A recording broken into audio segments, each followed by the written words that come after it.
Saudara, peluncuran ini bermakna kerana ia menunjukkan satu sikapnya lebih bertanggungjawab di kalangan pimpinan. Kerana ini juga merencana kepentingan masa depan generasi akan datang. Jadi, selain mengucap tahniah, saya ingin menjelaskan bahawa langkah berikut itu lebih bermakna. Dan kita akan buktikan, insya-Allah, berbeza daripada peluncuran strategi dan wawasan. Peluncuran ini mesti disusuli dengan tindakan yang serius oleh semua agensi, kementerian dan rakan-rakan bertanggungjawab. Excellencies, ladies and gentlemen, as alluded to by both ministers, the world has long been dependent on carbon-based fuels to produce energy. As we continue to power up our economy with fossil fuels, generating vibrant growth and expansion, so did carbon emissions, which grew at an exponential rate, adversely impacting our environment and triggering a global climate crisis. Do we have the solutions and technologies to resolve the issue? Could raising the use of sustainable and clean energy sources in the total energy mix be the definitive answer? For Malaysia, while we have a vibrant oil and gas industry, the country recognizes the importance of renewable energy, RE sources. In the early 1990s, RE was named the fifth fuel under the National Energy Policy. Today, the RE sources are solar, mini hydro, biomass, and biogas. RE supply in Malaysia is now at 25%, and we are on the right track to source 31% of its power capacity from renewables by 2025 and 40% by 2040. The NETR, Rafizi said NETR, you have a choice, this is a democratic country. The NETR details how we will achieve these objectives. Electricity and heat generation by burning fossil fuels, namely coal, oil or gas, emit a huge amount of greenhouse gases. As a result of this, the energy sector has been identified as the largest greenhouse gases emitter into the atmosphere. This contributes to climate change, which is happening at an even faster pace than before.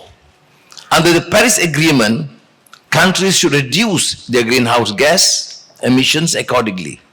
In the 12th Malaysia Plan, we pledged a net zero GHG emissions as early as 2050. Ladies and gentlemen, since I took office, the government has reviewed the decarbonization plans to see if we could do more. We examined several factors, including policy and regulatory frameworks, to mobilize households and businesses to shift their behavior, viable technological solutions to green operations, and whether there were global carbon mitigation opportunities available to Malaysia to help us to decarbonize. The IEA reports that investment in clean energy is expected to reach $1.7 trillion in 2023. There is also a strong desire for international collaboration that will provide additional avenues to decarbonize. There are vast opportunities that will come with clean energy transitions across the supply chain, from manufacturers of solar panels, electric vehicle EV charging facilities, and battery energy storage to a host of other technologies. All these developments provide impetus for us to restructure our economy while boosting investment opportunities in green growth. The energy transition is one of the initiatives to restructure the Malaysian economy under Ekonomi Madani Memperkasa Rakyat framework. The NETR will provide policy clarity in shaping Malaysia as a leader in energy transition among Asian economies. It is a starting point to mainstream energy transition in the national development narrative, which will bring positive and sustainable results to the energy sector and the economy. The NETR will accelerate and navigate the nation's energy transition measures on a larger scale, thus ensuring success in shifting from a traditional fossil fuel-based economy to a high-value, green and sustainable economy. The primary goal is to change the way energy is generated in Malaysia by accelerating the energy transition. This can resolve the climate change crisis. With the implementation of initiatives under the NETR, Malaysia is set to be at the forefront of becoming a regional leader in energy transition and RE industry. The NETR identified 6 energy transition levers along with 10 flagship projects and 50 initiatives. The champions of the projects and initiatives are among public sector, GLCs and industry players, signifying a whole of Malaysia approach. Energy efficiency as one of the energy transition levers offers effective long-term solutions to manage our energy consumption, thus reducing carbon emissions. The government will launch a major retrofit program to enhance energy efficiency in government buildings. In this regard, an ESCO Energy Service Companies platform will be established to connect private ESCOs, which are mainly SMEs, with government projects. The central role of the platform would be to serve as an intermediary that pools government building retrofitting projects and encourages public-private coordination in ESCO market. In May this year, the government set out an ambitious target to achieve 70% renewable energy installed capacity by 2050 and lifted the ban on cross-border trade and renewable energy. A renewable energy exchange will be established. Originally, it's supposed to be end of the year, but Rafizi insisted it should be earlier. Good luck to him. And I'm with him on this. Just whispered to Ning Nazmi that we should facilitate, accelerate the process, because we cannot be left behind, and therefore to fasten the pace is to me a reasonable proposition. So that will act as a market aggregator that will enable price discovery and monetize excess power. As the paramount challenge in energy transition is financing, it is estimated that an investment of at least 1.5 trillion ringgit between 2023 and 2050 is needed to enable responsible energy transition. Within this decade alone, the government requires between 60 billion and 90 billion ringgit to be allocated for crucial projects, among others, expansion of public transportation, strengthening grid infrastructure, and reskilling of human capital.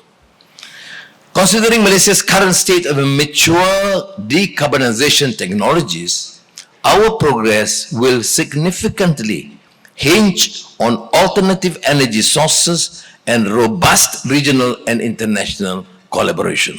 In this regard, the government will allocate 2 billion ringgit as seed fund for the National Energy Transition Facility.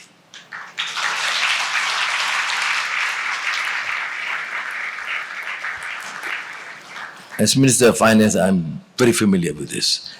they will only applaud when you announce them billions, not otherwise. Now, this facility will enable catalytic blended finance to ensure a seamless flow of financial resources towards energy transition projects that are marginally bankable or yielding below market returns. For example, investment in EV value chain, hydrogen, and CCUS technologies. Now, the National Energy Council will be activated to ensure holistic energy planning and policy development while monitoring progress of the NETR. I will personally see to it that the Council functions as mandated. Now, ladies and gentlemen, detractors to the contrary notwithstanding, energy transition is not an option. The government welcomes the private sector to be an equal partner by participating and investing in this transition. The Energy Transition Initiative brings about a trilemma that requires us to balance sustainability, security, and affordability in the energy sector. Whilst Malaysia's move to embrace sustainability has been gaining momentum, emphasis is also given to ensuring we can provide affordable energy as well as energy security. We are optimistic, inshallah, that the NETR will succeed in the balancing act. NETR will drive the creation of high-paying job opportunities and boost domestic and foreign investment participation while ensuring the continuity of Malaysia's green energy supply. Ultimately, this will make Malaysia a regional leader in the clean energy industry. Now, ladies and gentlemen, as collective efforts can drive positive change for a cleaner and more sustainable future, we need to focus on the importance of international collaborations in expediting the energy transition initiative. By working together, we can leverage our collective strength to accelerate the deployment of renewable technologies, the development of innovative energy storage solutions, and the enhancement of energy efficiency practices. Malaysia's strategic position as the ASEAN Energy Hub enables us to play a pivotal role in advancing the region's sustainable energy future towards net zero ASEAN. Notably, utility companies such as TNB and Sarawak Energy are progressing in the cross-border business, leveraging the ASEAN power grid. This will improve broader energy security prospects and further enhance economic integration with neighboring countries. TNB is leading discussions with ASEAN utilities and governments for resource sharing and flexibility solutions at scale.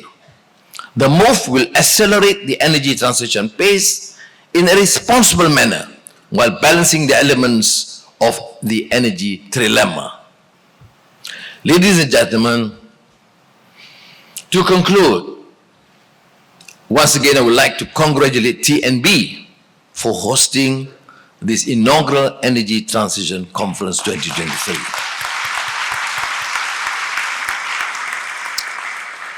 As I have alluded to earlier, I am proud to say, after monitoring the progress of government bodies and agencies, I would salute the professionalism, integrity, dedication of bodies like TNB and Petronas.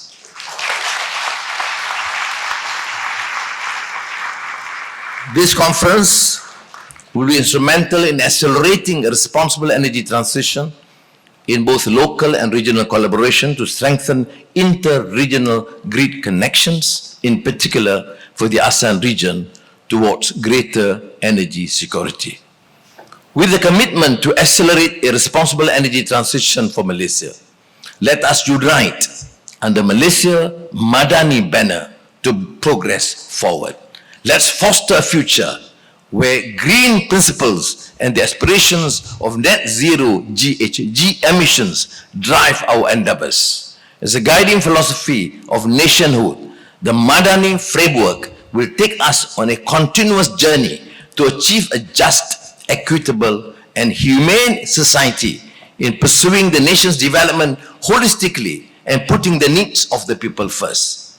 In the spirit of Merdeka, which we will celebrate the next 2 days with the theme Malaysia Madani Tekad Perpaduan Penuh Harapan, we will continue to build a better and more vibrant Malaysia for the benefit of the rakyat and for the next generation.